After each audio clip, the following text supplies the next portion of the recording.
Good morning, everyone. Today's subject is financial accounting, and the chapter is piecemeal distribution of cash. This is our problem number second. Last lectureला आपण यातलाच एक problem solve केला होता. This is problem number second. Following are some of the items of balance sheet of PQR whose firm was dissolved. See आपल्याला इथे balance sheet दिलेली आहे P Q and R. These are three partners whose firm was dissolved. त्यांची firm जी आहे ही dissolve झालेली आहे. सी बॅलन्स शीट मध्ये आपल्याला कॅपिटल बॅलन्सेस दिलेत, general reserve, profit and loss account दिलेलं आहे. Capital balances 30,000, Q 40,000, R 50,000. General reserve 30,000, profit and loss account 24,000. Their profit sharing ratio is 5:3:2. त्यांचा जो प्रॉफिट शेअरिंग रेशो आहे 5:3:2 दिलेला आहे. Prepare the statement showing excess capital. So we have to ascertain the excess capital. आपल्याला यामध्ये access capital जे आहे हे फाइंड आउट करायचं आहे. In asset side deferred advertisement expenditure. इथे आपल्याला डेफर्ड ॲडव्हर्टाइजमेंट एक्सपेंडिचर, इथे एफच्या इथे टी झालाय, प्रिंटिंग मिस्टेक आहे. डेफर्ड ॲडव्हर्टाइजमेंट एक्सपेंडिचर 6,000 हे इथे आपल्याला दिलेलं आहे. फर्स्ट आपण जे कॅपिटल बॅलन्सेस दिलेले आहेत, तर त्या कॅपिटल बॅलन्सेस मधून ऍडजस्टेड कॅपिटल बॅलन्स आपल्याला फाइंड आउट करायचा आहे. सी एक्सेस कॅपिटल काढण्यासाठी एक जो चार्ट आहे तो आपण लास्ट लेक्चरला सुद्धा प्रिपेअर केला होता. Let's we prepare this chart. So this is the solution. See, जे कॅपिटल बॅलन्सेस दिलेत, ते फर्स्ट आपण रेकॉर्ड करून घेऊया. पी क्यू अँड आर त्यांचे जे कॅपिटल बॅलन्सेस आहेत 30,000, 40,000 and 50,000. First we will record this 30,000, 40,000 and 50,000. आपण जे कॅपिटल बॅलन्सेस आहेत हे रेकॉर्ड करून घेतलेत. सी आता आपल्याला काय करायचंय, तर ह्याच्यामध्ये general reserve, profit and loss हे ऍड करायचे. सी प्रॉब्लेम मध्ये कॅपिटल बॅलन्सेस लायबिलिटी साइडला दिसतात अँड देन जनरल रिझर्व्ह सुद्धा दिसतात. प्रॉफिट अँड लॉस अकाउंट सुद्धा आपल्याला दिलेलं आहे. सो फर्स्ट आपण ऍडजस्टेड कॅपिटल बॅलन्स जो आहे हा फाइंड आउट करून घेऊ. जेवढे रिझर्व्ह दिलेत ते सगळे ऍड करायचे अँड ऍसेट साइडला जे डेफर्ड ऍडव्हर्टाइजमेंट एक्सपेंडिचर दिलेलं आहे ते आपल्याला त्याच्यातून लेस करायचंय. सो फर्स्ट जे कॅपिटल बॅलन्सेस आहेत त्याच्यामध्ये जनरल रिझर्व्ह ऍड करायचे and profit and loss account जो दिलेला आहे, profit and loss account means this is the profit. जर लायबिलिटी साइडला प्रॉफिट अँड लॉस अकाउंट दिलं असेल तर तो प्रॉफिट आहे. जर profit and loss account asset साइडला असेल तर तो लॉस आहे. आता इथे प्रॉफिट अँड लॉस अकाउंट दिलं लायबिलिटी साइडला. So this is the profit. हा प्रॉफिट जो आहे हा आपल्याला कॅपिटल बॅलन्सेस मध्ये ऍड करायचा आहे. आता कॅपिटल जे आहे पी क्यू अँड आर 3 पार्टनर्सचं कॅपिटल दिलेलं आहे. जनरल रिझर्व्ह जे आहेत हे 30,000 आहेत. मग आता हे जे 30,000 अमाउंट आहे ही त्यांच्या प्रॉफिट शेअरिंग रेशो मध्ये आपल्याला डिस्ट्रीब्यूट करायचे. जे 30,000 आहेत हे 5:3:2 रेशो मध्ये डिवाइड करायचे. अँड प्रॉफिट अँड लॉस अकाउंटची जेवढी व्हॅल्यू आहे, इथे जेवढी अमाउंट दिली आहे 24,000 ही सुद्धा प्रॉफिट शेअरिंग रेशो जो आहे 5:3:2 मध्ये डिव्हाइड करायचे. अँड देन त्यांच्या कॅपिटल बॅलन्सेस मध्ये तेवढ्या व्हॅल्यूज ज्या आहेत ह्या ऍड करायच्या आहेत. So first add general reserve. General रिझर्व्हचा बॅलन्स दिलेला आहे 30,000. 30,000 जो आहे हा 5:3:2 रेशो मध्ये डिवाइड करायचा आहे. डिवाइड केल्यानंतर अमाउंट येणार आहे फर्स्ट 15,000, देन 9,000, नेक्स्ट 6,000. सो जो जनरल रिझर्व्ह दिलेला आहे 30,000, तो 30,000चा general reserve PSR means profit sharing ratio मध्ये डिव्हाईड केलाय. तिन्ही पार्टनर्सना 5:3:2 त्यांचा रेशो दिलेला आहे. सो त्यामध्ये डिव्हाईड करून घेतलेलं आहे.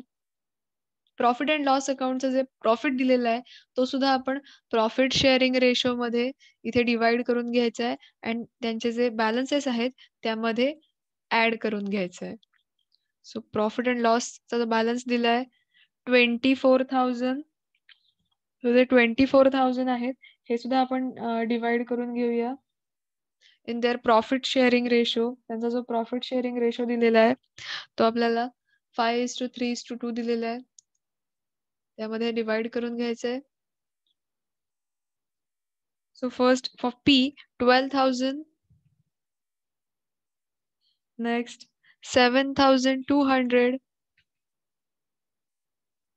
and 4,800.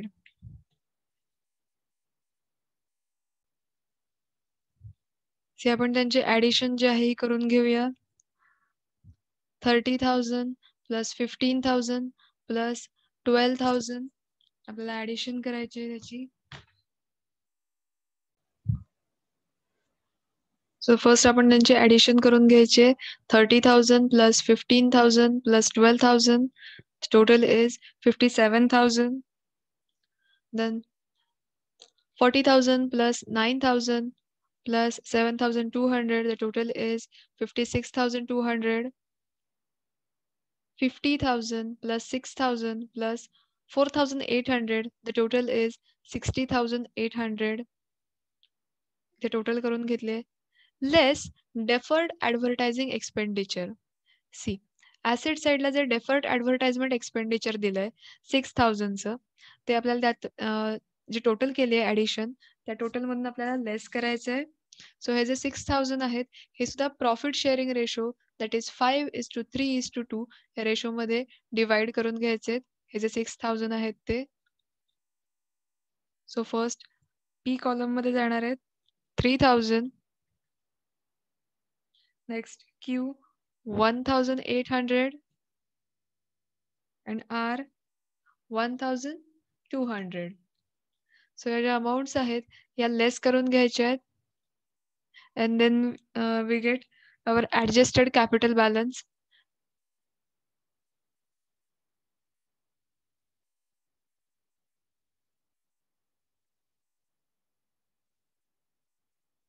So 57,000 less 3,000. The amount is 54,000. In Q column, 56,200 minus 1,800. The total is 54,400. 60,800 minus 1,200. The total is 59,600. So this is our adjusted capital balances.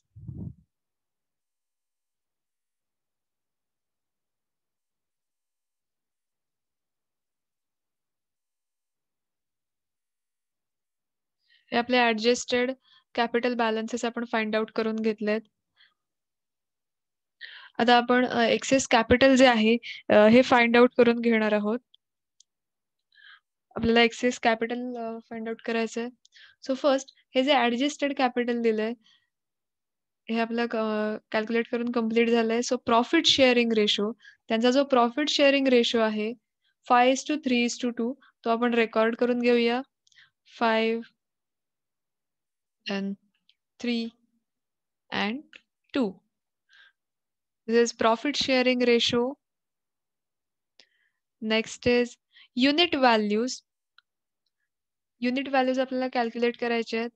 So capital balance divided by share of profit. जे आपण adjusted capital balances find out केलेले आहेत ते balances घ्यायचे आहेत capital as a capital balance. So capital balance 54,000 divided by share of profit that is 5. Then we get the amount that is 10,800. So 54,000 जे आहेत 54,000 ला डिवाइड करायचंय 5 ने.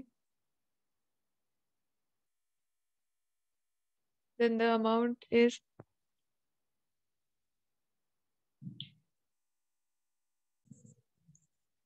then amount is 10,800. Next 54,400 capital balance आहे adjusted capital divided by 3, that is share of profit. Then amount is 18,133. Then 59,600 divided by 2, the amount is 29,800. So these are the unit values that we have computed. आपण ह्या unit values ज्या आहेत ह्या calculate करून घेतलेल्या आहेत. Next point is proportionate capital. So how to find out proportionate capital? There is a formula. Proportionate capital is equal to base capital into individual share of profit. First base capital मला find out करून घ्यायचं आहे. Base capital into individual share of profit. So त्यांचा जो individual share of profit आहे त्याला multiply करायचं आहे बेस कॅपिटलने. तर बेस कॅपिटल आपल्याला कसं फाइंड आउट करणार आहोत? टेक अ स्मॉलेस्ट और मिनिमम अमाऊंट. आता यातली जी मिनिमम कॅपिटल जे आहे that is our base capital, that is taking the minimum capital. ज्या अमाऊंट आपण ज्या युनिट व्हॅल्यूज आपण कॅल्क्युलेट केलेल्या आहेत तर त्या कॅल्क्युलेट केलेल्या युनिट व्हॅल्यूज पैकी जे मिनिमम अमाऊंट असेल दॅट इज अवर बेस. इथे minimum amount is 10,800. So we will take P as a base capital. So base capital इथे 10,800 आपलं बेस कॅपिटल असणार आहे. सो जे बेस कॅपिटल आहे 10,800 into individual share of profit. प्रत्येकाचा जो प्रॉफिट शेअर आहे त्याने मल्टिप्लाय करायचं आहे. So first for P 10,800 into 5, our proportionate capital is 54,000. Next for Q, base capital is 10,800 into 3. Then our proportionate capital is 32,400. Then base capital 10,800 into 2. Then our proportionate capital is 21,600. इथे आपण proportionate capital कसं calculate केलंय तर first base capital into individual share of profit. आपण base capital जे आहे हे ठरवून घेतलेलं आहे. बेस कॅपिटल कसं कॅल्क्युलेट करणार आहोत? Base capital that is taking the minimum capital. Unit value जे आपण कॅल्क्युलेट केले आहेत त्यातलं जे मिनिमम कॅपिटल आहे that is 10,800. So we will taken as a base. मग आपण ते बेस कॅपिटल म्हणून इथे घेतलेला आहे. आणि जो प्रत्येकाचा जो शेअर आहे इंडिव्हिज्युअल शेअर पी कॉलम साठी 5 शेअर आहे. So 10,800 into 5. क्यू कॉलम साठी प्रॉफिट शेअर 3 आहे. So base capital 10,800 into 3. R column साठी 10,800 इंटू 2. सो इथे आपण प्रपोर्शनेट कॅपिटल जे आहे हे फाइंड आउट करून घेतलेलं आहे. Next is excess capital. Excess capital आपल्याला फाइंड आउट करायचं आहे. Excess capital is equal to original capital less proportionate capital. आता इथे ओरिजिनल कॅपिटल काय येईल तर जे ऍडजस्टेड कॅपिटल बॅलन्सेस आहेत दिस इज अवर ओरिजिनल कॅपिटल. आता जेव्हा आपण ऍडजस्ट करून घेतोय कॅपिटल तेव्हा आपले कॅपिटल बॅलन्सेस कोणते असणार आहेत तर हे जे ऍडजस्टेड जी अमाऊंट आहे adjusted capital balances this is our original capital. So जे ओरिजिनल कॅपिटल आहे त्याच्यातून प्रपोर्शनेट कॅपिटल जे आपण फाइंड आउट केलंय these are the proportionate capital ते लेस करायचं आहे. So 54,000 minus 54,000 balance is nil. 54,000 मधून 54,000 लेस केल्यावर काहीच उरणार नाहीये. So nil balance Then 54,400 minus 32,400. The balance is 22,000. Next, 59,600. 59,600 minus 21,600.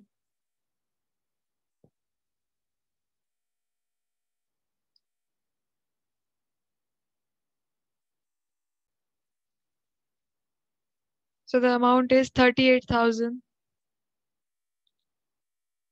59,600 minus 21,600. The amount is 38,000. So this is our excess capital. इथे आपलं एक्सेस कॅपिटल हे फाइंड आउट करून झालंय. आता परत त्याच स्टेप्स ज्या आहेत ह्या परत रिपीट होतील. आता इथे फक्त एकच जे अकाउंट आहे नील झालंय. आपल्याला एक्सेस कॅपिटल फाइंड आउट करायचंय. So next is unit values. परत आपल्याला युनिट व्हॅल्यूज कॅल्क्युलेट करायचे आहेत. So excess capital divided by share of profit. त्याचा जो शेअर ऑफ प्रॉफिट आहे, जे एक्सेस कॅपिटलची जेवढी अमाऊंट आहे 22,000 divided by share of profit that is 3. So unit value is 7,333.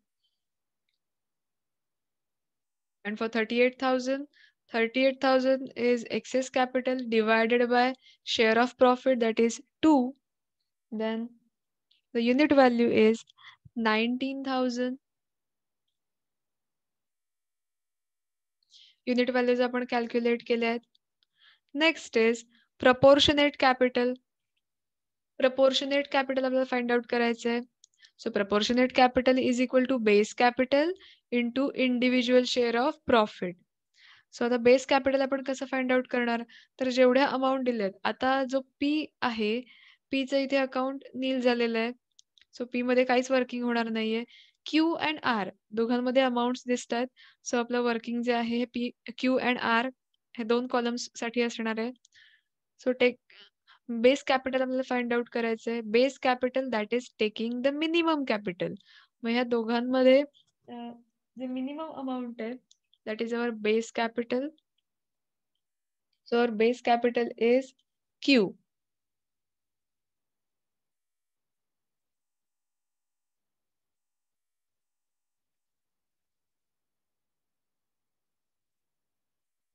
So Q ची जेवढी amount आहे base capital is Q.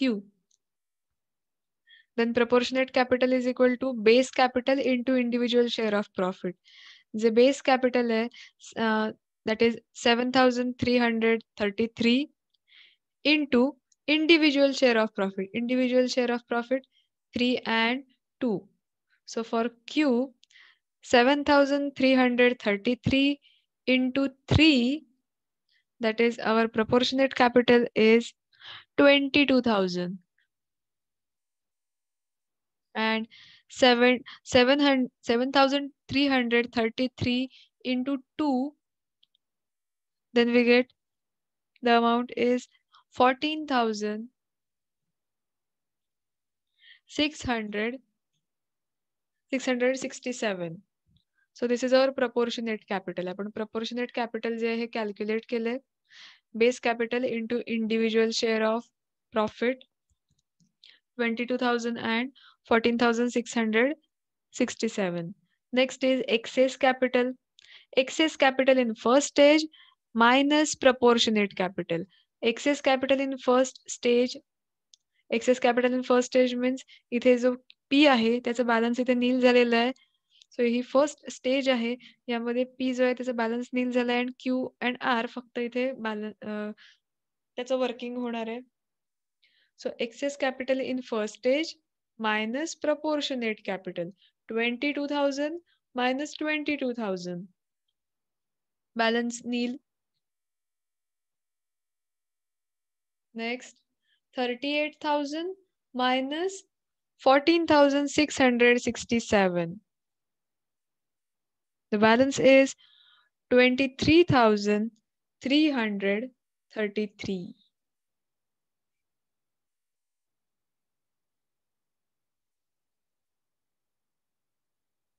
So this is our ultimate excess capital. So this is our excess capital. इथे access capital जे आहे हे आपण find out केलेलं आहे 23,333. So the available cash will be distributed as follows. First जे payment आहे, आता प्रॉब्लेम जेव्हा आपल्याला पिसमेल डिस्ट्रीब्युशनचा सॉल्व्ह करायचा आहे तेव्हा जे एक्सेस कॅपिटल ही आपण जी प्रोसेस केली, दिस इज अवर फर्स्ट स्टेप. ही आपली फर्स्ट स्टेप असणार आहे. अँड देन सेकंड स्टेपमध्ये आपल्याला ज्या लायबिलिटीज आहेत त्या पेड करायच्या आहेत. सो फर्स्ट स्टेपमध्ये आपण एक्सेस कॅपिटल फाइंड आउट केलंय. या एक्सेस कॅपिटलचा यूज काय आहे तर फर्स्ट कोणाला पेमेंट करायचंय ते आपल्याला कळणार आहे. सो फर्स्ट आर ला पेमेंट करायचंय 23,333. नेक्स्ट जे पेमेंट असेल ते क्यू अँड आर ला करायचंय 22,000 अँड 14,667. अँड थर्ड जे पेमेंट आहे असे पेमेंट्स इथे करत जायचंय. फर्स्ट पेमेंट आर ला केलं जाईल. सेकंड पेमेंट जे आहे क्यू अँड आर ला केलं जाईल. सो इथे आपला हा जो सेकंड प्रॉब्लेम आहे हा संपलेला आहे.